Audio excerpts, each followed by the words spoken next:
जी बिस्मिल्लाहिर्रहमानिर्रहीम। पहली बात तो हमें यहाँ पर आकर बहुत खुशी हुई है कि इमरान खान यहाँ पर आ रहे हैं और हम सब इमरान खान को बहुत अच्छी तरह से सपोर्ट कर रहे हैं और हम चाहते हैं कि हमारे वज़ीर-ए-आज़म इमरान खान ही रहे। इनका कहना ये था कि इमरान खान के जलसे में आए हुए हैं और आगे भी आते रहे और हमारे साथ एक और बच्चे भी मौजूद हैं। ये बताइए कि आप किसके साथ आई हैं?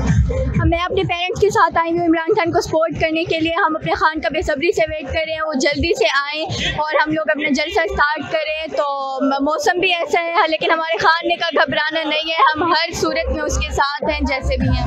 जी इनका कहना था कि मौसम भी बहुत अच्छा और हम फैमिली के साथ आया और यहाँ पे जो हम बहुत इंजॉय कर रहे हैं और हमारे साथ एक और बच्चे भी मौजूद है और इन्होंने मार्क्स लगाए। जी बताइएगा कि पीटीआई के जलसे में जी हम इमरान खान के सपोर्टर हैं, इमरान खान की मोहब्बत में इधर आया।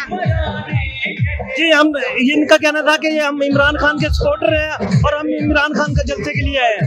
जी